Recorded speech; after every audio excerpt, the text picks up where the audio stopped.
You are at the African History Classroom, and welcome aboard for another ride with Professor Hicks. So today I'm coming to you for a short, brief visit. Most of the visits now that I will do, I try to keep my segments down to like 20 minutes, so it's difficult, but I will attempt it. But it's great to be here today. As I've been mentioning over the last few days, I've been somewhat under the weather, but feeling a lot better today. The means by which I combat colds and flus is try not to bombard myself with medications. So as a result, it takes a little longer than for most of you. Probably, you hit this and hit that, and it wipes it out. But I try not to infiltrate my body with too many medications, and it's working very slowly, but it's working. So I'm glad to be here, and I'm also glad to be up and witnessing another wonderful day from the Creator. At my age, you count and you appreciate every one of them. Yes, you do. So, and I want to remind everyone, because I am starting to see my views grow and my subscriptions grow, but I want to remind everyone, for those who are just viewing, don't forget to subscribe, because when you do that, you drive the station. The views are wonderful, but the subscriptions help. Again, I'm not a monetized broadcaster or whatever you call people who do this, but it's important to grow so I can share my knowledge with everyone who's interested and everyone who wants it. So again, thank you very much, but don't forget to subscribe, like, and share. So today I'm here to update you on what is coming up for this week. And before we begin, we must ask the ancestors for permission to speak, as I do. Thank you. And of course, we start off with Dr. John Henry Clarke's quote, and that is, what is history? So history is a clock that people tell their cultural and political time of day. History is also a compass where people can find themselves on the map of human geography. This map tells them what they must do and what they must be. Ashe. Okay, so with that said, we're going to get started. Again, don't forget to subscribe, okay? And thank you and for all your support for those newcomers who are viewing my channel. The views are really rocking, so I'm really appreciate it. All right, so we're going to finish with the Moors. We're almost rounding out. We're coming to the Moors somewhat. To the end of the Moors somewhat, but there's still a lot more to go. And of course, this is a very, very, very it's a very complex topic. All right, it has a lot of ins and outs, so we have to make sure we get it all. So tomorrow we're going to begin to broadcast the really the grittiness of what this subject and topic is about. As I call it when I was teaching, the meat and potatoes. All right, and we're going to be talking about the intellectual reality of the Iberian Moorish Spain. And let me get some light on this subject over here. All right, so the intellectual reality of Moorish Spain. Yes, what is that? Well, we're going to talk about that in 2 seconds. Before we go on, I'd just like to mention quickly for some current events, the recent shooting of this person. I do not wish to mention their names, and we see that some of the MAGA base has gone quite crazy. It appears that this MAGA nut stuff is internalizing itself. Yes, it's internalizing itself.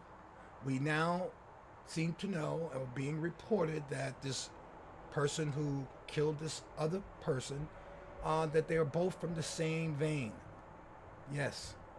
After a couple of days shifting blame and responsibility to people of color, LGBT, gays, and anyone else you can find in the leftist community, we find out that this person is a staunch conservative right wing, one of Donald Trump's creations. And as all things created from evil, it's turning to evil. The unfortunate part of this is that there's going to be collateral damage. Those people not intended to be harmed by this will be, because we're in a country together, and like any fabric, no matter what thread you pull, you poke another thread or pull another thread. So unfortunately for this, but the good news is that Trump is continuing to, dive his numbers as well as his popularity. His base is fighting amongst each other. So, this is what you get when you build your campaign or your presidency on lies and deceit, just like America. Yes. What we are witnessing here is calculated, just like in World War II, Hitler was calculated. There was no surprise to people in the know that Hitler became who he was and what he did. It was, if you know history and take out the mystery, you'll know you had to produce a Hitler with what Europe was doing at the time. And now, when you have a country built on lies, falsehood, oppression, massacres, enslavement of people, this is what you get. People want to praise the founding fathers. Some of them maybe deserve some praise, but for the most part, they built this, and they built it on the backs of my people. So that's why I love America. I'm not going anywhere. This is my country. My ancestors built this country. So we're going to help to try to straighten it out. Because that's what we've been doing for the world over the last millennia, straightening it out. Okay? All right, that's enough of current events. All right, so we're going to be almost done with the Moors, but we got a little bit more to go. The intellectual reality of Moorish Spain is where we're going, and its impact, cause and effect, impact on Europe's scientific revolution. This is a complex and unreported history. Under and unreported. The Moors had a direct impact on the scientific revolution. Not indirect, direct. And we want to find out what that is. And that's what we're going to be talking about in my next broadcast for the Moors. We also want to understand and grasp how this happened. The manuscripts, the papyri, the treatises, and documents of learning, how they find their way into the Iberian Peninsula, and from Africa, and subsequently finding their way into Europe. This is, as I said before, a convoluted, elaborate, and tangled history. And that is why it takes a time to, unravel it. All right, so the Moors, I would love to move on to another topic, but this is truly important to understand. Remember, history is not a feel-good thing. It's something to understand and then apply it to your own self. And that's what we're going to try to do. So as I mentioned, the manuscripts, the papyri, all the treaties and the treatises and the learning that the Iberia received from the Moors, subsequently from Africa, that's what we're going to get to next. We want to talk about Alfonso X, or they called him Alfonso the Wise, and his translations. We want to talk about Henry the Navigator and understand how the age of exploration, the Columbian exchange, and African slavery, how and what is the cause of this? How is Henry the Navigator important or significant to this discussion? And then we also want to talk about the universities that were created by the Moors. Yes, Europe's universities, when before the Moors reached the Iberian, probably had one. And most of those universities did not study secular science and secular subjects, but mostly religious monasteries. And their job was to interpret, examine, and analyze the Bible. You must remember in this period in medieval Europe, kings and queens did not read or write. Why did they need to? They had the power. And as long as you had power, you can hire somebody to write and read for you. So we want to talk about how this knowledge, as I continue to use the word erudition of the Moors, how did that permeate Europe, particularly at a time when Europe was in the Dark Ages or emerging from the Dark Ages? How did these universities?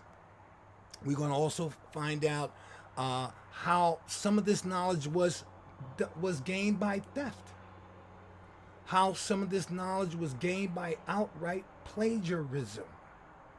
And the scholarship that many of these, what we're going to talk about, as I call them, scientific revolutionary thinkers, how did they obtain this scholarship?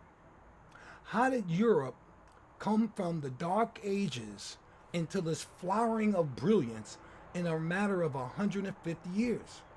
And how did all of these thinkers become suddenly brilliant at the same time? We want to discuss and find out the causes and effects of that. Well, you're going to come with me and follow this journey of African knowledge as it propels Europe from its Dark Ages into its Renaissance. And ultimately, this information will make Europe a place that begins the domination of the world. Yes, Moorish erudition gave Europe the impetus to become world dominators then and now. Okay?